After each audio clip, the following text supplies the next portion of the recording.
Hi guys, welcome to Miss Jacqueline's Conversations. Please like, subscribe, and hit the notification bell. So every time I do a video, you guys know and you immediately get it, and you can come on in and grab you a cup of something warm. It's cold in New York. It's a cold New York morning. This this won't be very long this morning. Um, we got 18 days left, you guys. 18 days left before a new year is upon us. And as we are ushering out a new year and ushering a new one in, this is hard. I'm coming to pay tribute this morning.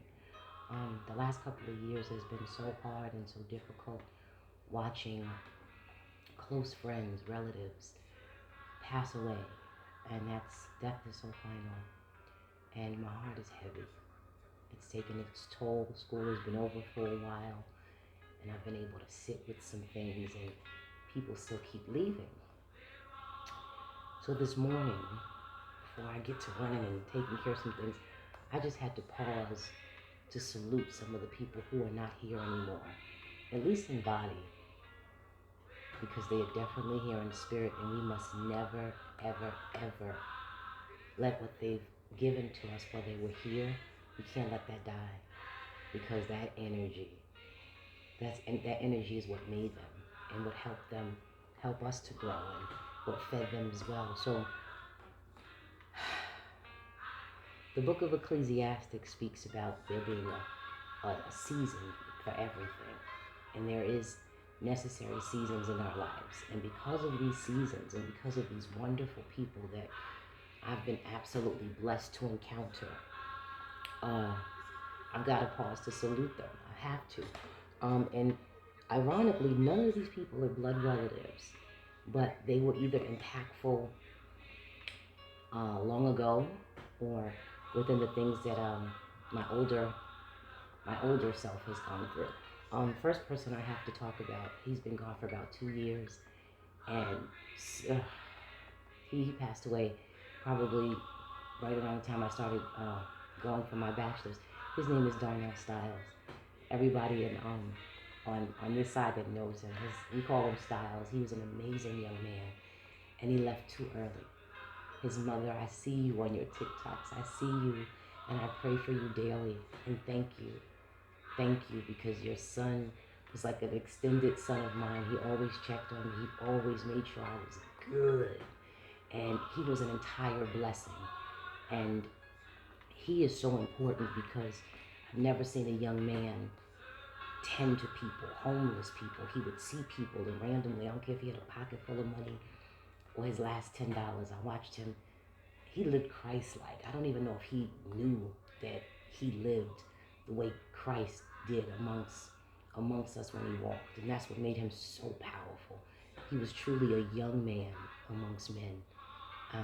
And salute to him. He will never be forgotten. The second person, Keisha Lacy. She's someone from my past, my childhood. I reconnected with her on Facebook a couple of years ago because I wanted her to be a part of my team and my management. And, once I started getting my business stuff together, and this past August, she passed away suddenly. And her daughters are beautiful. I never got to meet them. I only knew Keisha Lacy from my childhood. Our mothers would be at the altar with other mothers from Coney Island Gospel Assembly, praying for her children, praying for other people's children. And Keisha went on to do great things, big things. Hopefully one day I'll be able to meet her daughters. I pray for her mother. Sister Lacy was she is a powerful woman of God. And I pray for her all the time. But thank you, Sister Lacy, because you gave us a gem in Keisha. And I remember that from childhood, so I could only imagine how she influenced everything else after I left Coney Island, after you guys left Coney Island. But Keisha, you will never be forgotten. Your daughters, through the phone screen, there's a power that comes from your children. So thank you. This next one is hard because it's fresh, it's new. Arthur Cook. He was all over the local news in New York City. He was murdered. And I pray for the people who killed him, because you have no idea what you've done. You have no idea. Whoever did it, I want you uncomfortable so God can deal with every fragment of you. But Mo, that's what we called him, my Queen's family.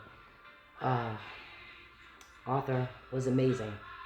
He was an amazing man. And he went on to do great things. I met him when we first came to Queens. I had to be maybe 18, 19. But he and a handful of young men just took my son, my nephew, under their wings, and he just was phenomenal. And I'm not gonna lie, this one hurts because I'm angry. He was on his way to do powerful, powerful things, and it was cut short. But my God is my God. And the people who did it, the people responsible, the people who know every one of you is responsible, so says my God. So I won't stay here and be angry. I will salute. Salute, Saif. You are missed. I remember how you came and checked on me before your last entered trouble, and you just made sure I was good. You always did. You sat with me. You, Shell, Nut, Mo, all of you guys. You guys, when my grandmother passed, and we had to wait for hours for the coroner to come. You just kept coming around the corner. You put, yo, you all right? You good? You need something? And you just kept coming. You guys made sure I was good, and I will never, ever forget you. And I know God, he's going to smile on you, and y'all going to have some conversations. But I love you, Arthur Cook. And rest in peace. Oh, goodness me.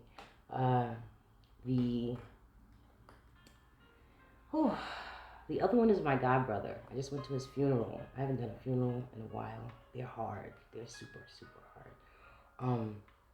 Wilbur. It was funny to hear your name at the funeral. Wilbur. Wilbur J. Reed. He is my god brother. For those of you who know, you know. I wasn't allowed to go a whole bunch of places as a kid. I just had church friends, and then I had Kim. And Kim, she lived downstairs in my building, and her family took me in, and they were like my unofficial godparents. And Sqirpy was he's not the oldest. I think his other brother is. I'm not sure. I can't remember right now. I'm jumbled, but Sqirpy and everybody in Bronx River Project, surprisingly, my parents would have lost their minds had they known that that's what I was doing for the weekend. But the Reed family is deep in the Bronx, and I love you guys. There's so many of you that we had a detachment because we lost contact, but I've always known who you were. I've always kept you in my prayers, and he has a daughter, Letitia. We share the same name. You all are going to go on to do such powerful things because of who he was and because of your grandmother, Jean. That woman loved me. Oh, she loved me. She loved me and she nurtured me, and you guys are going to go on to do wonderful, powerful things because of your bloodline. So salute to you. And lastly, this is the hardest of them all because death is always so unexpected, but I got to get his obituary. That's how real this one is. I was unable to make his funeral. Time constraints, and if you guys can see this is Don Newkirk. I was blessed to know Don because of my cousin, Nice, a DJ from Queens, and DJ Sage. I became family just because I lived around the corner. I was always cooking something and calling, hey, what y'all doing? But Don, he was, even up till recently when I started my pages and doing stuff, I was ready to give up. I still don't know a whole bunch about all the stuff that goes in, but Don was like, don't you give up. Don't you give up. And the last couple of conversations we had, he became a grandfather, you guys. And he was so excited. I'm like, yo, welcome to the club, my man. Welcome to the club. And his grandchildren, they come from amazing stock, and it's hard. People are leaving who planted wonderful seeds, and it's hurt, and as heavy as it is, I intend to not let anything that they ever left with me die. I want to pass on the love, the giving that I saw how Styles was. I heard Keisha was a real good accountant and she was about her business. I hope to bring that to my business. I want to be honorable when I do that. And she and I had very little conversation, but she knew that's where I was going and what I wanted to do. And all I can say to you guys as I close this video is love on your people. People are going to make you angry. We're in a season where there's a lot going on and we got to love each other genuinely the way God loves us. We can't take our feelings into account while we're loving folks. We got to love folks like tomorrow might not happen. So with that said, again, I salute you, Darnell Styles. I salute you, Keisha Lacy. I salute you, Arthur Cook. I salute you, Sqirpy, Will. I salute you, Donald, Newkirk. As we usher out a new year and usher in a new year, let God be at the center of your heart, at the helm of everything we think about doing. You guys be blessed, be a blessing. Be slow to speak. Excuse me, I said it wrong. Be quick to hear and slow to speak in all we do. There just needs to be a tenderness and a pause. You guys take care. Again, like, subscribe, hit that notification bell, and be blessed.